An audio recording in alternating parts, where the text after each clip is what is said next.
తెలంగాణకు సంబంధించినటువంటి కేటీఆర్ గారు ప్రస్తుతం ఢిల్లీలో ఉన్నారు.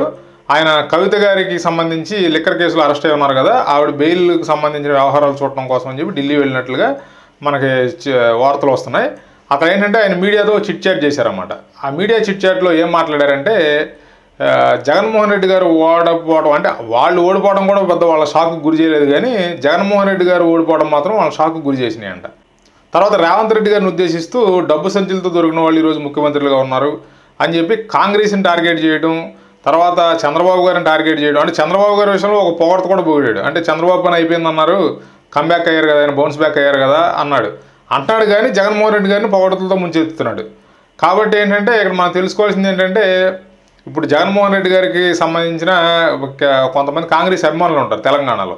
రాజశేఖర రెడ్డి గారు అన్న వాళ్ళ కుటుంబం అన్న అభిమానించే వాళ్ళు ఉంటారు. వాళ్ళంతా ఇప్పుడు ప్రస్తుతం ఏంటంటే, పోయినసారి మొత్తం వీళ్ళు జగన్మోహన్ రెడ్డి, కేసీఆర్ వీళ్ళంతా లోపాగారి ఒప్పందాలతో పనిచేస్తున్నప్పటికీ కూడా కొంత ఈసారి కాంగ్రెస్ పార్టీని తీసుకురావాలి అని చెప్పి ఉద్దేశంతో ఈ వైఎస్ రాజశేఖర రెడ్డిని అభిమానించే వాళ్ళంతా కూడా కాంగ్రెస్ వైపుకే గట్టిగా నిలబడ్డారని చెప్పవచ్చు తెలంగాణ ఎన్నికల్లో.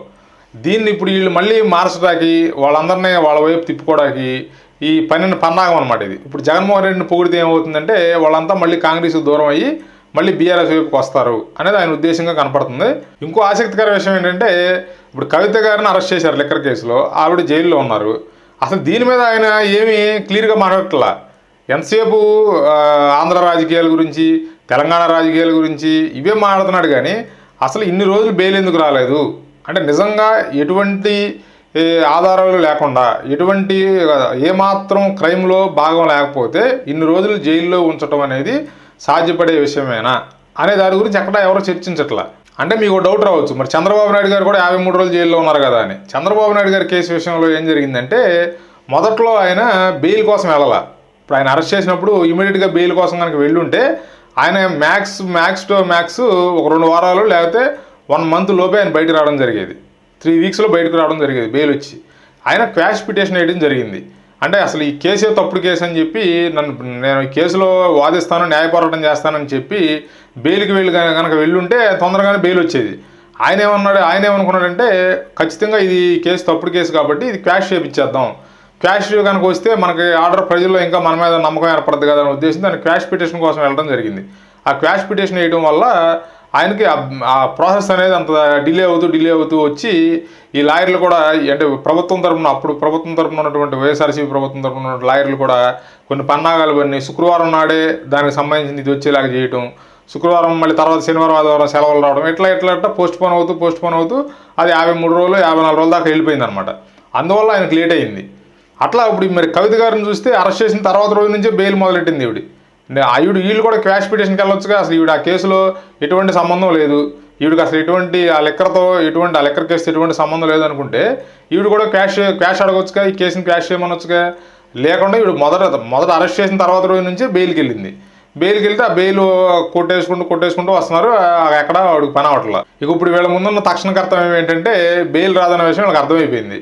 కాబట్టి ఇప్పుడు ఆ మోడీ గారిని ప్రసన్నం చేసుకుని, ఆయన ఏదో చిన్న తంటాలు పడి ఆయన ఏదో ఒప్పించుకుని కొంత ఈడీ వైపు నుంచి, అంటే ఏమున్నదండి, ఇప్పుడు మోడీ గారు కూడా డైరెక్ట్గా ఏమి ఈడీని మీరు ఏం మాట్లాడమాకండి వాళ్ళకి బెయిల్ ఇచ్చేయండి అని చెప్తే బెయిల్ ఏమి వచ్చేది. ఇప్పుడు విచారణ సంస్థలో బెయిల్ పిటిషన్ బెంచ్ ముందుకు వచ్చినప్పుడు విచారణ సంస్థలు కొంత డొల్లతనంగా కనుక వాదించారనుకోండి, ఆటోమేటిక్గా కోర్టు బెయిల్ ఇచ్చేస్తుంది. Simple logic. వీళ్ళు కావాలని చెప్పి బెయిల్ ఇచ్చేయండి అని చెప్పాల్సిన అవసరంలా. కొంత వీళ్ళ వాదన వీళ్ళ సైడ్ నుంచి బెయిల్ వద్దు అనే వాదిస్తారు కదా, వాదించినప్పుడు కొంత పాయింట్లెస్గా మాట్లాడారనుకోండి, ఆటోమేటిక్గా జడ్జి గారు ఏం చేయాలి, బెయిల్ ఇచ్చేస్తాడు.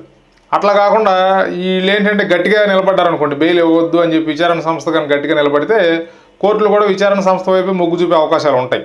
కాబట్టి ఏంటంటే ఇప్పుడు వీళ్ళ ప్రయత్నం ఏంటంటే, ఆ మోడీ గారి ద్వారా విచారణ సంస్థని, ఆ బీజేపీ ద్వారా విచారణ సంస్థను కొంత ప్రభావితం చేసి ఏదో రకంగా ముందు బెయిల్ తెచ్చుకుని ఆవిడ బయటకు తీసుకురావాలనే పరిస్థితిలో వాళ్ళు ఉన్నారు. తెలంగాణ ప్రజలు ఈ విషయాలన్నీ ముందే పసిగట్టారు. వీళ్ళ కుటుంబం బాగా పేకల్లో దీంట్లో వెళ్ళిపోయింది, బాగా సంపాదించేశారు, డబ్బు విపరీతంగా తరతరాలకు సరిపడా సంపాదించేశారు. అసలు తెలంగాణ వచ్చింది వీళ్ళ కుటుంబం కోసం అనే పరిస్థితి వచ్చింది. తెలంగాణ ప్రజల కోసం కాదు, ఓన్లీ కేసీఆర్ కుటుంబం కోసం తెలంగాణ వచ్చింది. కాబట్టి కేసీఆర్ కుటుంబం చక్కగా బాగుపడి ఈరోజు చాలా సుస్థిరంగా ఉన్నారన్నమాట వాళ్ళు. ఏదో ఇప్పుడు ఈ కేసులు ఇవన్నీ ఉంటాయండి మామూలే. మరి డబ్బు అంతంత లక్షల కోట్లు సంపాదించినప్పుడు చిన్న డ్రాబ్యాక్లు ఉంటాయి కదా, చిన్న సైడ్ ఎఫెక్ట్లు ఉంటాయి కదా. ఆ సైడ్ ఎఫెక్ట్ మంచి మందు వేసుకుంటామండి, మనం మంచి మాత్ర వేసుకుంటాం, మనకున్న ప్రధానమైన సమస్యను ఆ మాత్ర తగ్గిస్తుంది. కాకపోతే ఏంటంటే దాంతోపాటు చిన్న చిన్న సమస్యలు వస్తాయి సైడ్ ఎఫెక్ట్స్ రూపంలో. అట్లాగే వీళ్ళు అసలు కనీసం వీళ్ళ ఆర్థిక పరిస్థితి ఏంటి, తెలంగాణ రాకముందు కానీ తెలంగాణ వచ్చిన తర్వాత కానీ వీళ్ళ ఆర్థిక పరిస్థితి ఏంటి, ఆయన ముఖ్యమంత్రి రాకముందు ఈరోజు వాళ్ళ ఆర్థిక పరిస్థితి ఏంటంటే అంత డబ్బు సంపాదించినప్పుడు చిన్న చిన్న సైడ్ ఎఫెక్ట్ల రూపంలో ఇలాంటి కేసులు తగులుతూ ఉంటాయి. ఒక నెల రోజులు, సంవత్సరం లేదా 2 సంవత్సరాలు జైల్లో ఉంటారు, మళ్ళీ బయటకు వస్తారు, చక్కగా వచ్చి మళ్ళీ ఆ ఆస్తిని ఎంజాయ్ చేస్తారు, ఆ డబ్బునంతా ఎంజాయ్ చేస్తారు, అంతా మామూలే. ఈ కేటీఆర్ గారు చెప్పే నీతులు ఏంటంటే ఆత్మవిశ్వాసం అంటాడు, అహంకారం కాదంటాడు. ఆత్మవిశ్వాసానికి అహంకారానికి చిన్న గీతే ఉంటుంది తేడా, జస్ట్ చిన్న గీతే ఉంటుంది. అది నువ్వు ప్రజలకు అర్థమయ్యేలాగా మాట్లాడాలా. అని నువ్వు మాట్లాడే మాటలు ఆత్మవిశ్వాసంతో మాట్లాడుతున్నట్లుగా ప్రజలు ఫీల్ అవ్వాలి. నువ్వు మాట్లాడే మాటలు అహంకారంతో మాట్లాడుతున్నట్టుగా వాళ్ళు ఫీల్ అయ్యారంటే దాని అర్థం ఏంటి, నువ్వు ఆ గీత దాటి మాట్లాడినట్లే కదా. అదే కారణం చేత నేను మిమ్మల్ని ఓడించారు. అంటే హైదరాబాద్ అభివృద్ధి అవ్వలేదనో, తెలంగాణ అభివృద్ధి అవ్వలేదనో కాదు. తెలంగాణ అనేది మీరేమీ చేయవసరం లేదండి. కుర్చీ వేసి కూర్చుంటే డెవలప్ అయిపోద్ది. ముఖ్యమంత్రి స్థానంలో కుర్చీ వేసి కూర్చుంటే డెవలప్ అయిపోయే పరిస్థితుల్లో మీ తండ్రి గారైనటువంటి కేసీఆర్ గారు ముఖ్యమంత్రి అయ్యారు. అంటే కేటీఆర్ గారి తండ్రి గారైనటువంటి కేసీఆర్ గారు ముఖ్యమంత్రి అయ్యాడు. ఆ రోజున ఆయన ఆ చైర్లో ఎవరు కూర్చున్నా కూడా ఆ రాష్ట్రానికి ఉన్నటువంటి ఆదాయ వనరులు కానీ, ఆ డెవలప్మెంట్ యాక్టివిటీ, హైదరాబాద్ చుట్టూ జరుగుతున్నటువంటి డెవలప్మెంట్ యాక్టివిటీ వల్ల వచ్చే పన్నుల రూపం కానీ, పన్నుల ఇది కానీ చూసుకుంటే ఏమీ అవసరంలా. వచ్చిన డబ్బుని వీళ్ళు కేటాయించుకుంటా, మొత్తం డిపార్ట్మెంట్లో వైజ్గా శాఖల వారీగా కేటాయించుకుంటా కూర్చున్నా కూడా డెవలప్ అయిపోయే రాష్ట్రాన్ని ఈరోజు మళ్ళీ అప్పుల పాలు చేశారు. ఎందుకంటే వీళ్ళు కొత్త ప్రాజెక్టులన్నీ ఎత్తుకోవడం, ఆ డబ్బులు కమిషన్లు తినడం కోసం అనమాట. అట్లా ఎత్తుకుని ఏం చేశారు, చివరికి కాళేశ్వరం ప్రాజెక్ట్ అన్నారు, లక్షల కోట్ల అప్పులు తెచ్చేశారు. మొత్తం ఆ రాష్ట్రాన్ని ఎంతో ధనిక రాష్ట్రమైనటువంటి తెలంగాణని అప్పుల రాష్ట్రంగా చేశారు. కానీ ఇప్పటికీ కూడా అది పెద్ద విషయం ఏం కాదు. ఎందుకంటే తెలంగాణకు ఆదాయ వనరులు ఉన్నాయి. ఇప్పటికి కూడా హైదరాబాద్ నుంచి హ్యూజ్ ఇన్కమ్ వస్తుంది ప్రభుత్వానికి. హైదరాబాద్ నగరాన్ని బేస్ చేసుకుని హ్యూజ్ ఇన్కమ్ వస్తుంది. కాబట్టి అది మళ్ళీ రివైవ్ అవ్వడానికి పెద్ద టైం కూడా పట్టదు తెలంగాణ రాష్ట్రానికి. మంచి అడ్మినిస్ట్రేషన్ చేస్తే ఇప్పటికైనా కూడా అది చాలా తొందరలోనే రివైవ్ అవుతుంది, మళ్ళీ ధనిక రాష్ట్రంగా మారిపోద్ది. ఇక్కడ అట్ ది సేమ్ టైం చూసుకుంటే మన ఆంధ్రప్రదేశ్ పరిస్థితి అది కాదు. ఎందుకంటే మనకు ఆదాయ వనరులు లేవు. అప్పులు గత ప్రభుత్వం ఏంటంటే విచ్చలుడిగా అప్పులు చేసి పెట్టేసింది. అదే ఆ రాష్ట్రానికి ఈ రాష్ట్రానికి ఉన్న తేడా. ఇప్పుడు కేటీఆర్ గారి విషయానికి వద్దాం. కేటీఆర్ గారు ఏంటంటే ఇప్పుడు ఆ చిట్ చాట్లో కూర్చుని ఈ కౌరులు చెప్తున్నాడు అన్నమాట. కూర్చుని జగన్మోహన్ రెడ్డి గారు గెలవాల్సింది, ఆయన గెలవాల్సిందంటే జగన్మోహన్ రెడ్డి గారు గెలిస్తే కనీసం అక్కడ మనం ఎట్టగా మేము ఓడిపోయాం, పక్కన అయినా గెలిస్తే మనకు సపోర్ట్ ఉంటాడు అనుకున్నారు. ఈయన ఓడిపోయాడు.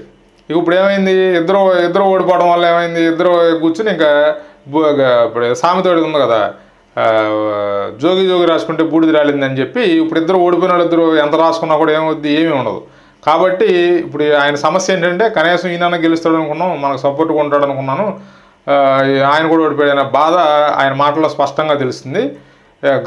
కేసీఆర్ గారు కూడా గతంలో ప్రచారంలో కూడా చెప్పాడు, ఎంపీ ఎలక్షన్లో ఆయన ప్రచారం చేస్తూ మాకున్న సమాచారం ప్రకారం ఖచ్చితంగా జగనే గెలుస్తారండి అన్నాడు. అంటే వాళ్ళు గెలుస్తారని కూడా అంత నమ్మకంగా చెప్పలా. మేము గెలవబోతున్నామని కూడా తెలంగాణ ఎన్నికలప్పుడు కూడా అంత నమ్మకంగా చెప్పలా. అట్లాంటిది జగన్ గారు గెలుస్తారని అంత నమ్మకంగా చెప్పాడు కేసీఆర్ గారు కూడా. అంటే ఏం లేదండి, ఇక్కడ ఉన్నటువంటి ఓటర్లను ప్రభావితం చేయడం అనమాట. అన్ని టెక్నిక్స్, అవన్నీ పొలిటికల్ ట్రిక్స్ అనమాట. ఇప్పుడు ఇదే పని చంద్రబాబు గారు కూడా చేయొచ్చుగా. ఇప్పుడు ఈయనకి రేవంత్ రెడ్డి గారికి ఈయనకి సత్సంబంధాలు ఉన్నాయని అందరికీ తెలుసు.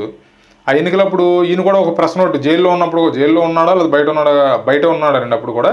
కానీ ఏదో ప్రెస్ నోట్ ద్వారానో ఏదో రూపంలో రేవంత్ రెడ్డి గారికి గెలవబోతున్నారని మేము అనుకుంటున్నాం, రేవంత్ రెడ్డి గారికి గెలవబోతున్నారు అని కొంచెం మెసేజ్ ఇచ్చేటట్టు కనుక, అంటే తెలుగుదేశం అభిమానులకి మెసేజ్ ఇచ్చేటట్టుగా మాట్లాడితే వాళ్ళంతా రేవంత్ రెడ్డి గారి వైపు డైవర్ట్ అవుతారు కదా.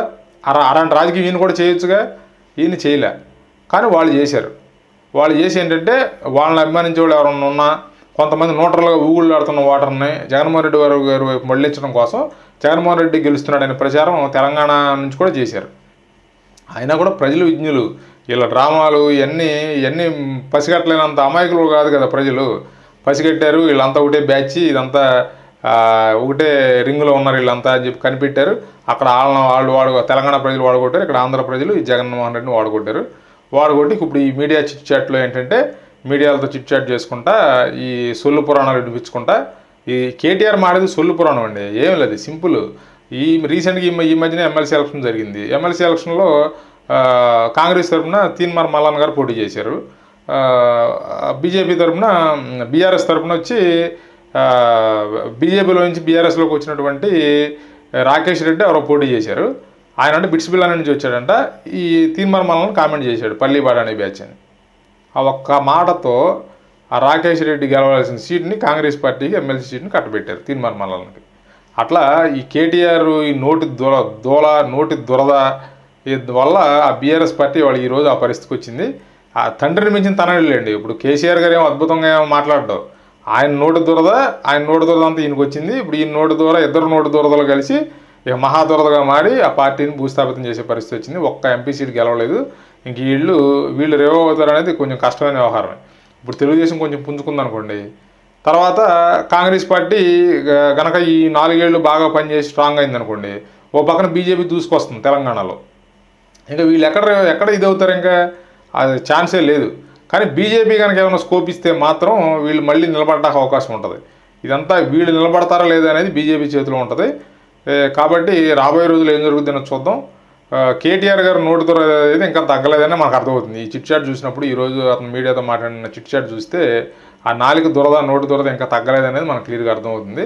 పక్క రాష్ట్రాల రాజకీయాలు వదిలేసి ప్రస్తుతం మీ పార్టీని ఎలా నిలబెట్టుకోవాలి, మీ పార్టీని ఎట్ట రివైవ్ చేయాలి, పక్క పార్టీలో వెళ్ళిపోతున్న మీ ఎమ్మెల్యేలను ఎట్ట కాపాడుకోవాలి, మీ కింద స్థాయి మీరంటే ప్రాణం ఇచ్చి కేసీఆర్ గారి కోసం ముందు నిలబడి పోరాడినటువంటి కార్యకర్తలను ఎట్ట కాపాడుకోవాలి, వాళ్ళకి ఎట్ట సపోర్ట్గా ఉండాలనేది ఆలోచించండి. అంతేగాని జగన్ అన్న గెలిచేవాడు, జగన్ గెలవాల్సింది, ఇవన్నీ పురాణాలను వద్దు, అయిపోయింది కదా. ఇంకా ఇక్కడ కొత్త ప్రభుత్వం ఏర్పడింది, చంద్రబాబు గారి నేతృత్వంలో ముందుకు వెళ్తున్నారు. ఇక ఇప్పుడు జగన్ గెలిచేవాడని నువ్వు చెప్పడం వల్ల వచ్చిన ప్రయోజనం ఏంటి చెప్పండి. మీకు వచ్చిన ప్రయోజనం ఏంటి, మీ తెలంగాణ ప్రజలకు వచ్చే ప్రయోజనం ఏంటి? కాబట్టి అవన్నీ మానేసి మీ పార్టీని ఎట్ట కాపాడుకోవాలనేది చూసుకుంటే మంచిది అనేది నా అభిప్రాయం.